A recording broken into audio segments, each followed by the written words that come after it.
کہ 28 رجب کو امام حسین کا سفر شروع ہوا. اس سفر کے چند جملے مسائل کے پڑھے جاتے ہیں. شاید آپ کی آنکھوں میں آنسو آ رہے ہوں. ہر آدمی محسوس کر رہا ہے حسین کربلا پہنچنے والے ہیں.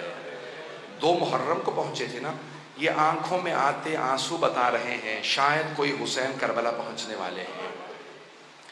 عزیزان گرامی، 28 رجب کو سفر سے پہلے ایک مرتبہ ایک خط پہنچا مروان کے نام یزید کی طرف سے کہ حسین ابن علی سے مطالبہ کرو کہ بیعت کریں. مروان اور ولید نے منصوبہ بنایا. ایک آدمی سے کہا جاؤ حسین کے گھر اور بلا لاؤ حسین ابن علی کو.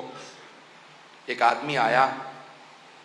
آپ کو معلوم ہے نا جناب زینب کبریٰ ہر روز امام حسین کی زیارت کے لیے گھر آتی تھی. بس وہ وہی لحظہ تھا جب جناب زینب زیارت کے لیے آئی تھی امام حسین علیہ السلام کی کہ دروازے پہ کسی نے دستک دی اور کہا مروان نے حسین کو بلایا ہے. بس آواز سننا تھی. جناب زینب کا دل تڑپنے لگا کہ بھیا مروان سے ملنے نہ جائیے گا. کہا یہ شہر میری قتل گاہ نہیں ہے، میرا شہادت کربلا میں ہوگی، گھبرانے کی ضرورت نہیں. لیکن جناب زینب اپنی محبت کے اظہار کے لیے آواز دیتی ہیں عباس، علی اکبر، اون محمد، قاسم و عبداللہ، جعفر جو آپ کے بھائی ہیں، عبداللہ. اپنے تمام بھائیوں کو، بیٹوں، بھتیجوں کو جناب زینب نے آواز دی. 18 جوانان نے بنی ہاشم کو بلایا. کہا کہ اے میرے شیرو، میرے بھائی کے ساتھ جانا، مروان نے بلایا ہے. اور پھر ایک مرتبہ جناب عباس کو دیکھا جو بڑے قدآور تھے. کہ عباس میرے بھائی کو آنچنا ہے.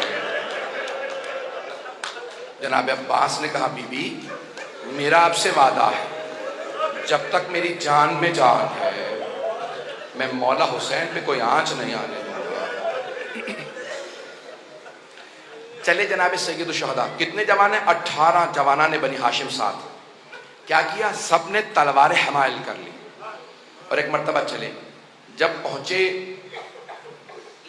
دارالامارہ یا گورنر کے گھر پہ پہنچے تو ایک مرتبہ لوگ جو سپاہی کھڑے تھے انہوں نے سب کو روکا کہ آپ لوگ نہیں جا سکتے، صرف حسین جا سکتے ہیں. تو جناب عباس نے اسے کچھ نہیں کہا.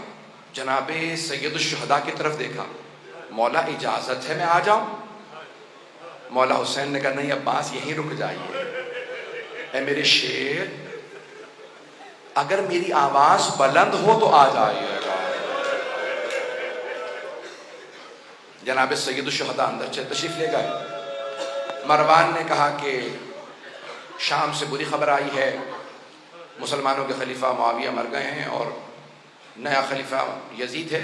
نئے خلیفہ نے آپ سے بیعت کا مطالبہ کیا، بیعت کیجیے. سید الشہداء نے کہا میں بیعت نہیں کروں گا. تو کہا کہ آپ کو بیعت کرنا ہوگی. مولا نے کہا اگر یہ کوئی اچھی بات ہے تو دروازے بند کر کے کیوں پوچھ رہا ہے؟ کل مسجد نبوی میں سارے مجمع کے سامنے سوال کرنا، میں وہیں جواب دوں گا. ایک مرتبہ ولید نے ہاتھ سے اشارہ کیا کہ یہیں گردن اتار لو، حسین اکیلے.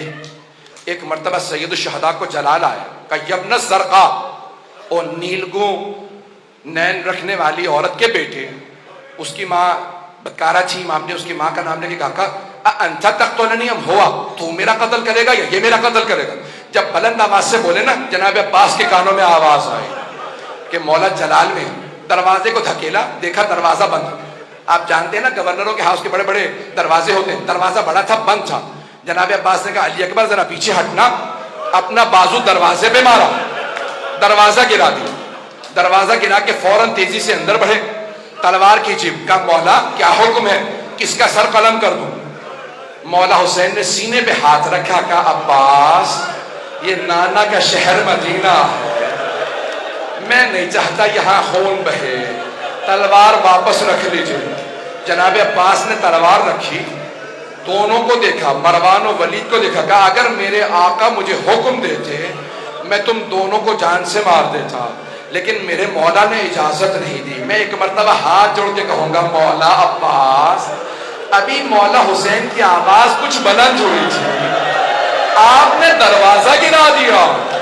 مولا جب عصر عاشور حسین چیخ چیخ کے کہیں گے حل من ناصر ینصرنا.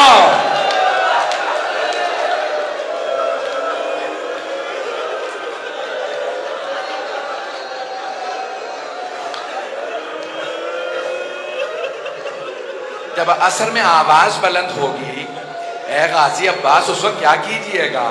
بعض مورخین نے بعض مقتل نویسوں نے یہ جملہ لکھا ہے جب امام حسین نے کہا نا حل من ناصر ینصرنا تو فرات کے کنارے